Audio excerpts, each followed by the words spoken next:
We're going to move into the next phase, which is the NISTIR 7628 progress report. And originally, Mary Ann Swanson was going to join us from NIST, but her flight was delayed over 8 hours, and she finally decided to throw in the towel. However, we're very happy to welcome to the stage now, we have Annabelle Lee, who is, please can you just come join us on the stage as I call your name out. So many of you probably know Annabelle Lee was with NIST for quite some time. She's now with EPRI. She was one of the original people that helped coordinate the entire NISTIR 7628 project. We'd also like to welcome Mr. Bill Hunneman from the U.S. Department of Energy, who is actually the co-chair of the SGIP. And we would like to welcome Daniel Thanos from GE Energy, who works in so many NIST groups, I've lost count. And I'm convinced that he has a clone. And of course, Sandy Basic. Sandy, are you here? Yeah, I'm here. I'm coming. Who again has also worked in several NIST groups. And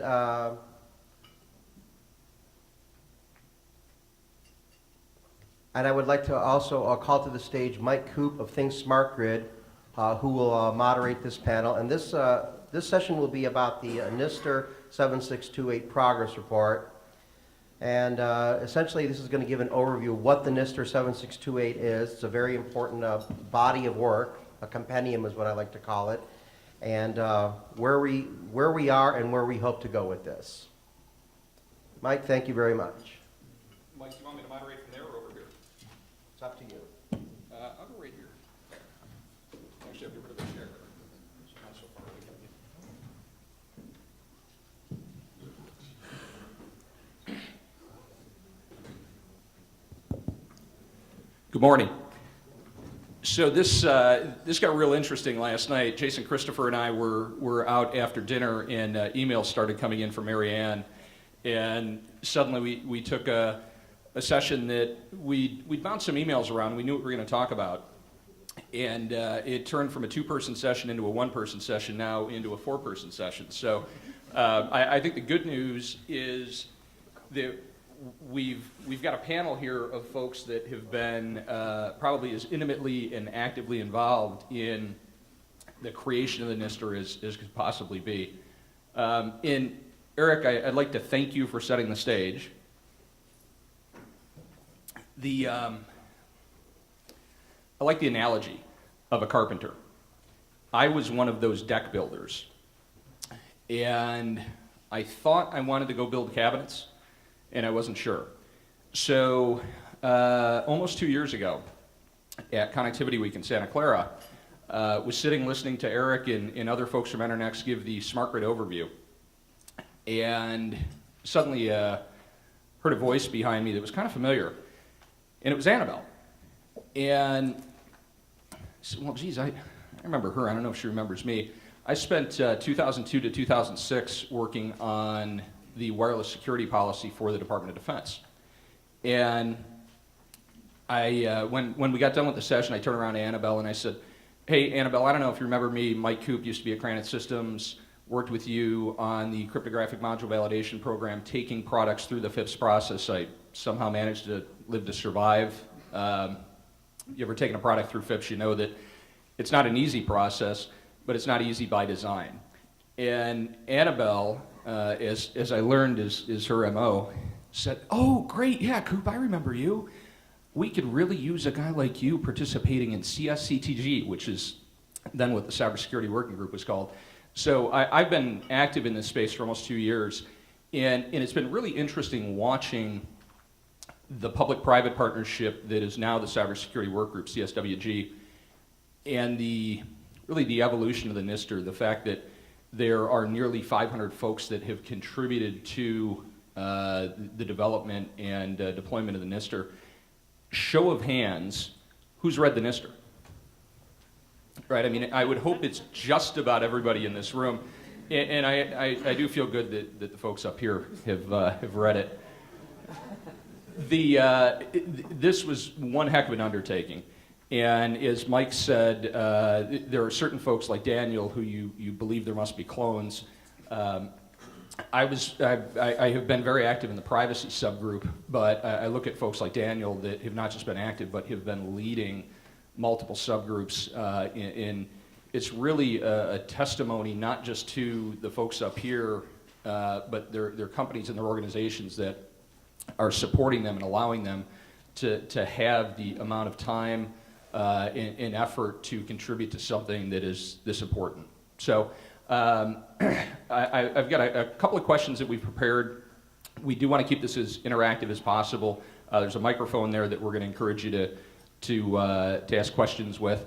But so let me start out, and Annabelle, I'll throw this down to you.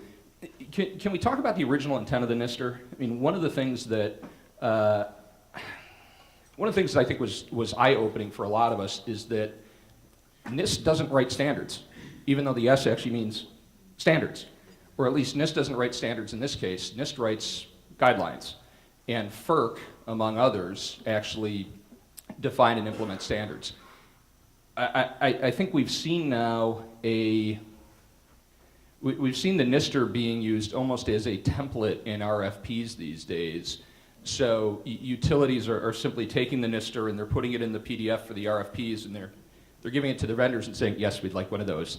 What was the original intent, and what's your perspective on what the NISTIR's become? Is this on? Yeah. Okay.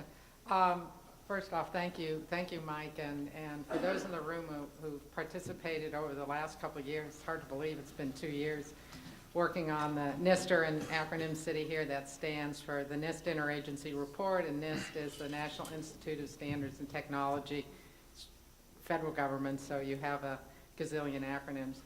What the intent was initially when we set up, at the time, the CSCTG, Cybersecurity Coordination Task Group, and now the Cybersecurity Working Group, was to put together a guidance document.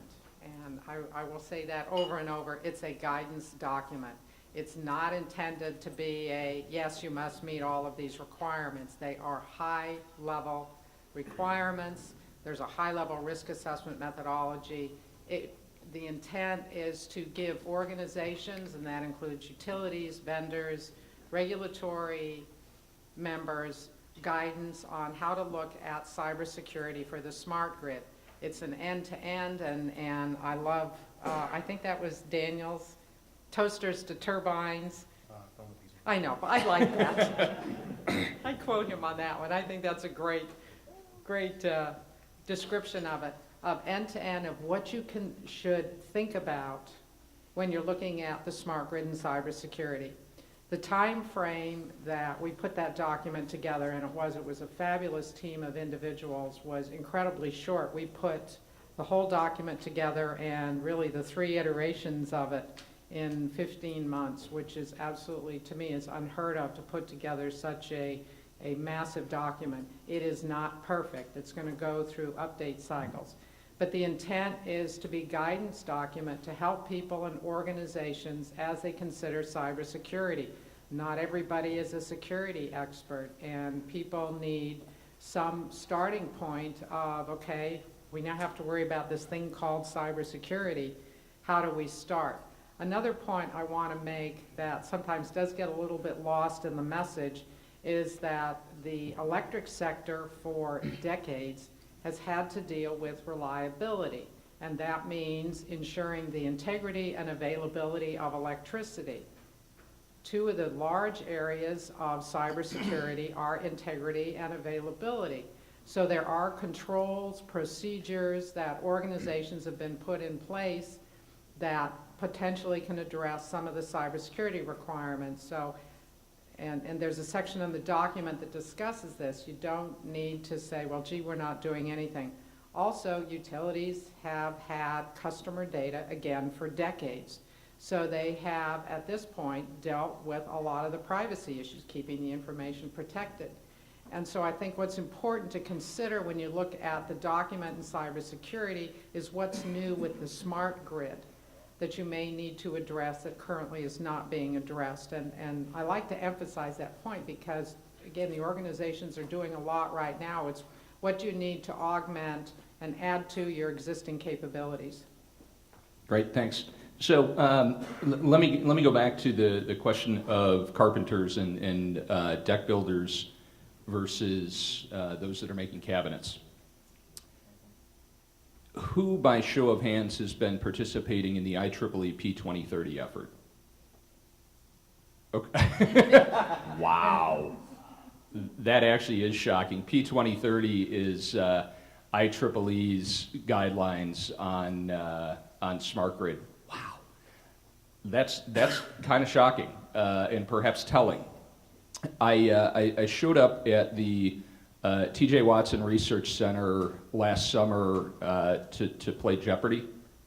No, I showed up at the Watson Research Center in New York last summer to attend a P2030 meeting, one of the IEEE meetings. There were probably 150, 200 people there. And what was interesting to me as a person who's come out of the IP and IT world was the array of folks who are control systems folks in the room and the array of folks that are IT and IP folks. Show of hands, who here identifies himself as a control systems person? And who identifies themselves as an IP or an IT person?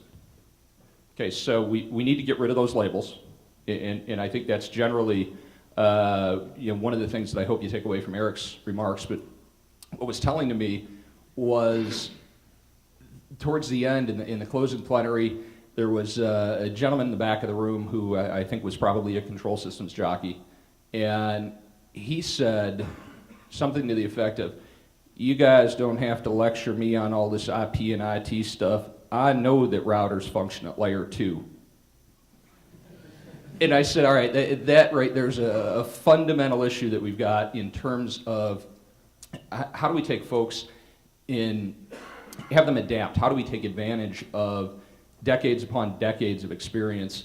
Bill, I bring this up only because your bio says you've got 40 years of experience in the space. And Daniel, by the way, has aged 40 years in the last month as a result of just having his first child.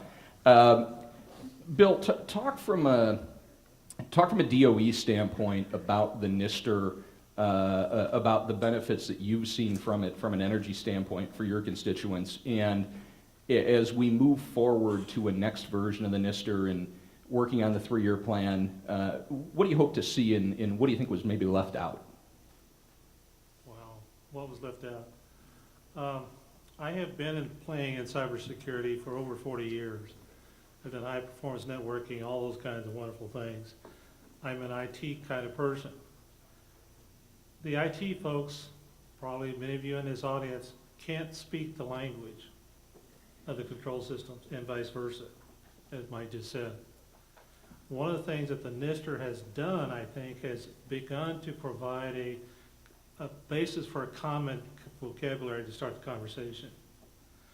As you're going to hear when I get around to doing the keynote thing, there's several things going on at DOE. We're beginning to try to pull things together, focus on control system technologies and a whole bunch of other things. The NISTIR was a big step forward. It began to bring people together. What's missing in there is, what do I do with these 500 pages of material? Lots of good ideas, but you put it in front of a system administrator or a control system operator and say, your job is to do security. They're going to say, so what? Where do I start? That's one of the pieces that's missing. One of the things that we're starting as a joint, I'll say more about this later, is a joint effort between NERC, DOE, and NIST to define risk management processes for the electric sector. Annabelle and I used to have conversations in her office quite a bit about what do you do when you get this thing out.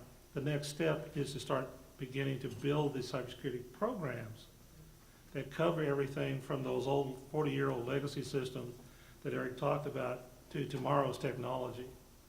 That's probably the single biggest gap, and it's not a NISTIR gap, it's the next step of the evolution of this thing.